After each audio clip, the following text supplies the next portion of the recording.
তারেক রহমান বিএনপির ভারপ্রাপ্ত চেয়ারম্যান সম্ভবত আমেরিকার খপ্পরে পড়েছেন এবং তিনি আমেরিকার যে কূটচাল, আমেরিকার যে লোভ এবং লালসা এবং আমেরিকার যে সকল মেশিনারিজ রয়েছে, যা দিয়ে বন্ধুত্বের আবরণে একটি মানুষকে, একটি সম্প্রদায়কে, একটি গোষ্ঠীকে, একটি জাতিকে যেভাবে সর্বনাশ করা হয়, সম্ভবত ঠিক সেই সর্বনাশের যে মায়াজাল, সেই মায়াজালের খপ্পরে বিএনপি পড়েছে।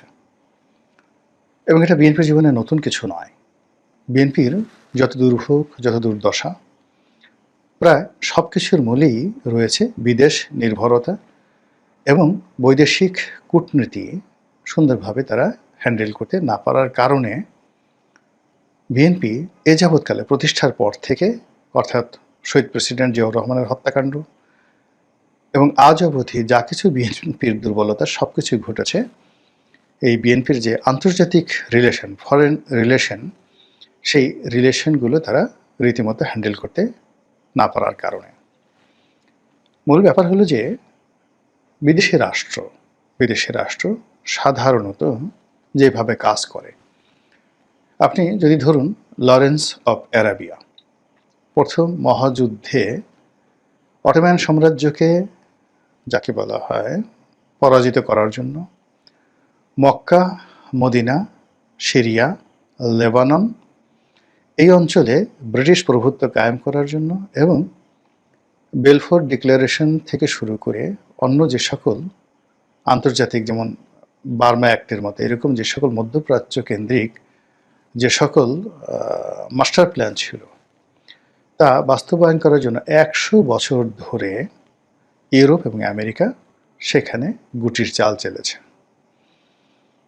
সেখানকার ইসরায়েলি বসতি স্থাপন, সেখানে শরীফ হুসাইনকে মক্কার গভর্নর, তাকে নিজেদের তাবেদার বানানো, তাকে মেরে ফেলা, তারপরে তার নাতি শরীফ হুসেনের নাতি বাশা হোসেনকে জর্ডানের দায়িত্ব দেওয়া, এই যে কর্মকাণ্ডগুলো, এবং ফিলিস্তিন নিয়ে, ইসরায়েল নিয়ে, তেল আবিব নিয়ে, মিশর নিয়ে, তারপর সুয়েজ ক্যানাল নিয়ে, ইরাক নিয়ে, ইরান নিয়ে আমেরিকা যে খেলাগুলো খেলেছে, সেই খেলাগুলো যদি আপনি বিচার করেন, বিশ্লেষণ করেন, তাহলে দেখতে পাবেন যে যারা খুব স্মার্ট তারা সবসময় অ্যান্টি আমেরিকান একটা ভূমিকা তারা রেখেছে।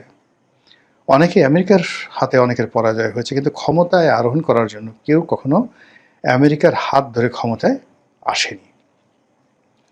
বরং ক্ষমতায় বসে কেউ কেউ হয়তো আমেরিকার তাবেদার হওয়ার চেষ্টা করেছে, সেটাও তাদের জন্য বিপদের কারণ হয়ে আসছে।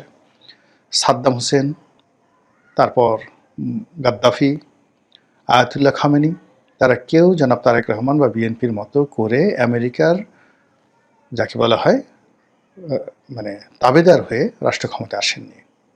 আমেরিকাকে তোয়াজ তদবির করে রাষ্ট্র ক্ষমতায় আসেননি। আবার রাষ্ট্র ক্ষমতায় এসে আমেরিকাকে খুশি করার চেষ্টা করেছে সবাই, একমাত্র খামেনি ছাড়া। ফলে খামেনি টিকে আছে, বাকিরা কেউ কিন্তু টিকে নেই।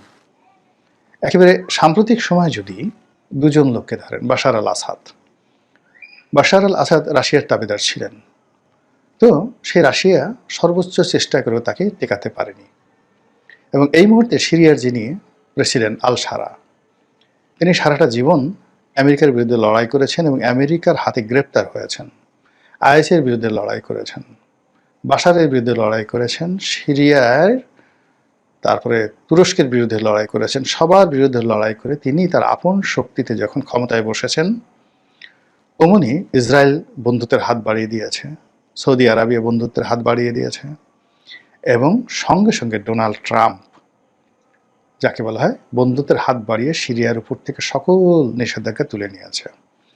তো কাজেই আমেরিকাকে হ্যান্ডেল করার জন্য যদি সবচেয়ে সর্বোত্তম উদাহরণ হয়, তাহলে সেক্ষেত্রে আল সারা এই মুহূর্তে আমেরিকার, মানে সিরিয়ার যিনি প্রেসিডেন্ট, তার উদাহরণ দেওয়া যেতে পারে।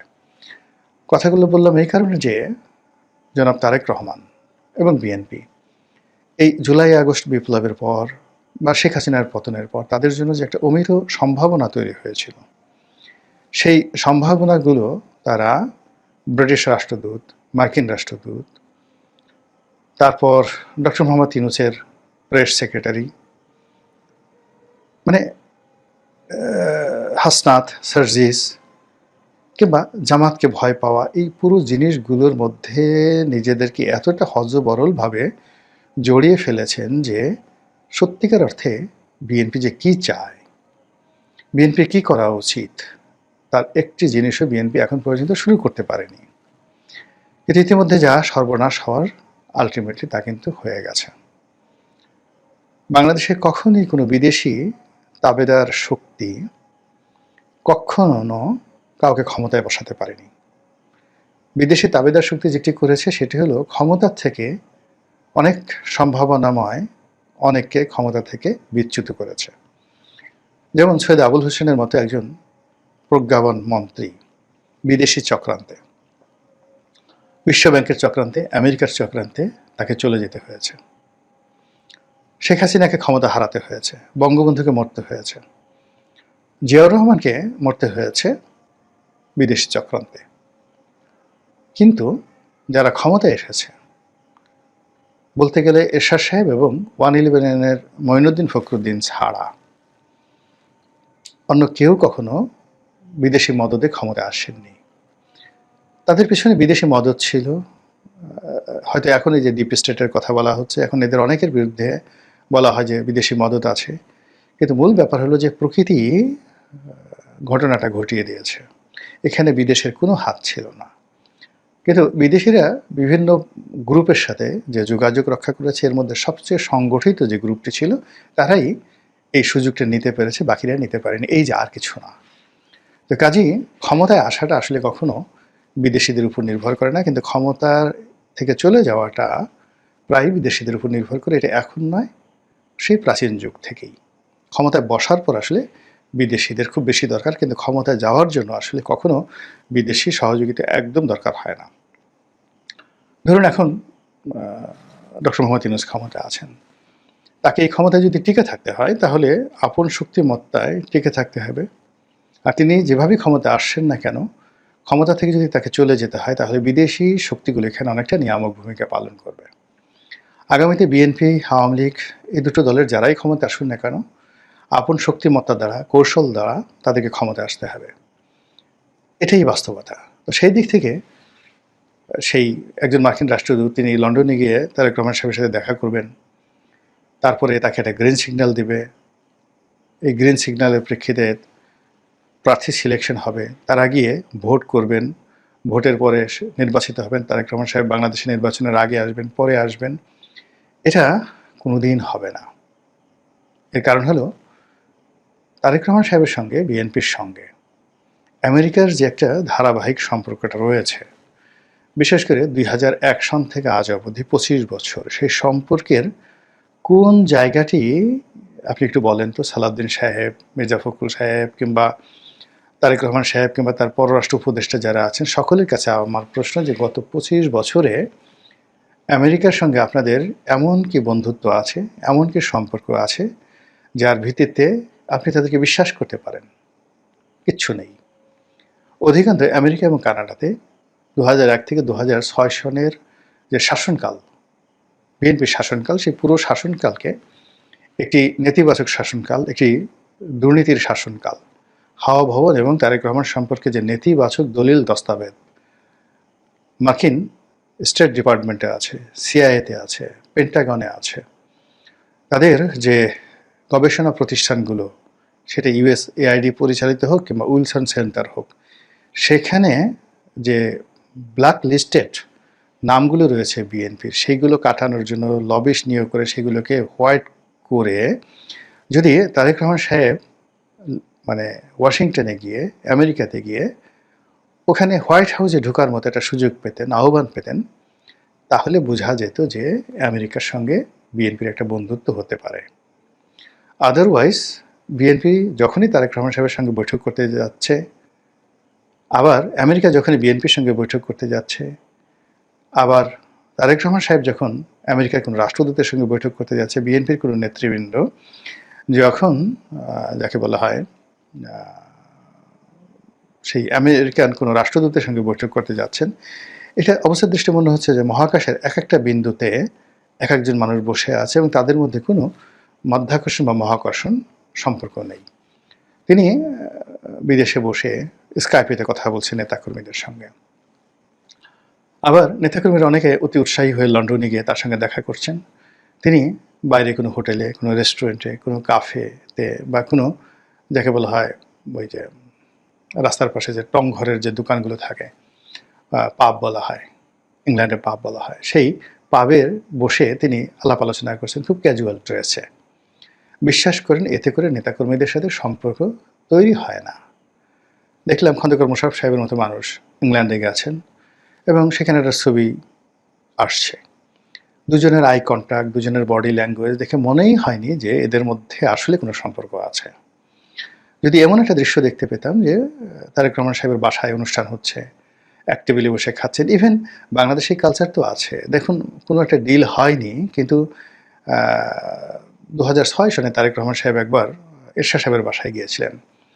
তো তাকে সম্মান জানানোর জন্য এরশাদ সাহেবের বাসায় রান্না হয়েছিল, এক টেবিলে বসছেন, কথাবার্তা হয়েছে, চমৎকার একটা পরিবেশ হয়েছে, কিন্তু আলোচনায় ভালো ফলাফল হয়নি। কিন্তু এটাই বাংলাদেশের কালচার। তো সেই কালচারটি আমরা এখন পর্যন্ত তারেক রহমান সাহেবের লন্ডনের যে বাসা সেখানে দেখিনি। তার স্ত্রীকে নিয়ে, তার সন্তানকে নিয়ে বিএনপির যারা নেতাকর্মী তাদের স্বপ্নের শেষ নেই। জাইমা বিএনপির নেতাকর্মীদের চোখের মণি, কিংবা মিসেস তারেক রহমান অর্থাৎ ডক্টর জুবাইদা, তিনি দলের মধ্যে অসম্ভব জনপ্রিয়, কিন্তু এই জনপ্রিয়তা অনেকটা মানে ফুলানো ফাঁপানো বেলুনের মতো। এটি নষ্ট হতে একটা মিনিট সময় নেবে না। যখনই এই নেতাকর্মীরা তাদের কাছ থেকে কাঙ্ক্ষিত ব্যবহার আচরণ না পাবেন, মুহূর্তের মধ্যেই জনপ্রিয়তাটা উল্টে যাবে। আর এটাকে ধরে রাখার জন্য যেটি দরকার সেটা হলো the family relation and adoption, যেটা তারেক রহমান সাহেব লন্ডনে বসে পারছেন না, করছেন না, হচ্ছে না, এরকম একটা অবস্থা। তো এই গেল বিএনপি নেতাকর্মী। অন্যদিকে এই যে রাষ্ট্রদূতদের সাথে সম্পর্ক, মানে আমি কি বলবো, একটা সময় প্রায় বাংলাদেশে ইউরোপিয়ান বলেন, স্ক্যান্ডিনেভিয়ান বলেন, এশিয়ান বলেন, সকল রাষ্ট্রদূতের সঙ্গে আমার একটা ভালো সম্পর্ক ছিল। বিভিন্ন গোয়েন্দা সংস্থার লোকজন, আমি যখন সংসদ সদস্য ছিলাম, একেবারে টপ টু লো, তাদের সঙ্গে ভালো সম্পর্ক ছিল। বিশ্বাস করেন আমার ক্ষতি ছাড়া লাভ হয়নি, একটি পয়সার উপকার হয়নি। এদেরকে যে কয়বার খাইয়েছি 5 স্টার হোটেলে, বা এদের কথার মতো সব কাজ বাদ দিয়ে বিভিন্ন দূতাবাসে এদের অনুষ্ঠানে উপস্থিত হয়ে নিজেকে যতটা আহ্লাদিত মনে করেছি, এটা সময়ের অপচয় ছাড়া আর কিচ্ছু না। ফলে এখন আমাকে কোটি টাকা দিয়েও কেউ কখনো ওই সমস্ত জায়গায় নিতে পারবে না, দেয়নি কখনো। অহেতুক কর্মকাণ্ড। তো এই যে আমেরিকার সঙ্গে যে তারেক রহমান সাহেবের যে সম্পর্কটা, এই সম্পর্কটার ভিত্তিটা বিশ্লেষণ করতে হবে যে কেন এই সম্পর্কটা ফ্রুটফুল এবং এই সম্পর্কটিকে বিশ্বাস করা যায়। একই ভারতের ক্ষেত্রে প্রযোজ্য।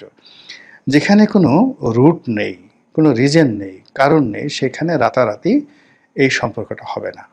বরং এই সম্পর্কটা যদি এখন কি করার চেষ্টা করে, মূলত তারেক রহমান সাহেবকে ঠকানোর জন্য, বিএনপিকে ফাঁদে ফেলানোর জন্য, যেভাবে পরপর 3 বার বিএনপি এই আমেরিকার খপ্পরে পড়েছে। 2014 সনে বিএনপির যে আন্দোলন ছিল, ওটা যদি কন্টিনিউ করতো তাহলে আওয়ামী লীগ সরকার টিকতে পারতো না। কিন্তু ড্যান ডাব্লিউ মজিনার সেই যে মিষ্টি মিষ্টি কথায় বিএনপি আন্দোলন থেকে সরে আসলো। 2018 সনে পর্দার আড়ালে যে খেলাধুলা হয়েছিল এবং আমেরিকা যে অ্যাসুরেন্স দিয়েছিল, সেইটাকে বিএনপি বিশ্বাস করেছিল। আবার মিস্টার পিটার ডি হাস যেভাবে বিএনপির আস্থা অর্জন করেছে এবং বিএনপিকে দিয়ে যে সকল কর্মকাণ্ড করিয়েছে, কর্মকাণ্ড করে পুরো রেজাল্টটি এই ডক্টর মোহাম্মদ ইউনূসের পায়ের কাছে দিয়ে দিয়েছে। আর ফলে এখন পুরো বিএনপি, ইচ্ছাই হোক অনিচ্ছাই হোক, ডক্টর মোহাম্মদ ইউনূস এবং তার যারা সঙ্গী সাথী রয়েছেন, তাদের সবার পিছনে হাত ঘষতে ঘষতে, তেল দিতে দিতে তাদের পিছে পিছে ঘুরতে হচ্ছে। সামনে নির্বাচনের যে কথাবার্তা হচ্ছে, হবে কি হবে না, বিএনপি জিতবে কি জিতবে না, পারবে কি পারবে না, সেটা এই বিষয়ে আলোচনারই পর্যায়ে আসেনি। এখন যেটি আলোচনার পর্যায়ে সেটা হলো বিএনপি এখনও ঠিক সেই 2014, 18, 24 যেভাবে তাদের যে মার্কিন নির্ভরতা, যে নির্ভরতার কোনো বেসিস নাই। যদি তারেক রহমান সাহেব লন্ডনে তার সঙ্গে এই যে রাষ্ট্রদূত, বাংলাদেশের ভারপ্রাপ্ত রাষ্ট্রদূত দেখা করতে যাচ্ছেন, আমি হলে বলতাম যে আমি আমেরিকাতে গিয়ে তোমাদের পররাষ্ট্রমন্ত্রীর সঙ্গে কথা বলতে চাই, প্রেসিডেন্টের সঙ্গে কথা বলতে চাই। আমি ফিউচার প্রাইম মিনিস্টার। তোমরা যদি আমাকে ভবিষ্যতের বাংলাদেশের প্রধানমন্ত্রী মনে করো, তাহলে আমাকে সেই প্রোটোকল দিয়ে আমেরিকাতে নাও। এর কারণ হলো, আমি শুনেছি আমেরিকা তোমরা আমাকে ব্ল্যাকলিস্ট করে রেখেছো, ব্লক করে রেখেছো। এটা যে করনি, এটি আমি প্রমাণ চাই।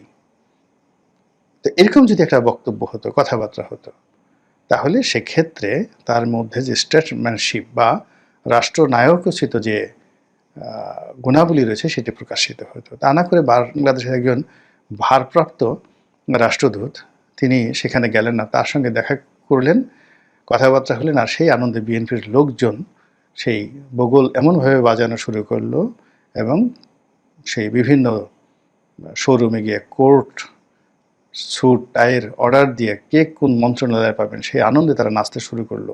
সবাই সেটা করতে পারে, আমার কাছে এই জিনিসটা ভালো মনে হচ্ছে না। মহান আল্লাহ আমাদের সবাইকে হেদায়েত দান করুন এবং হেফাজত করুন। আসসালামু আলাইকুম ওয়া রাহমাতুল্লাহি ওয়া বারাকাতুহু।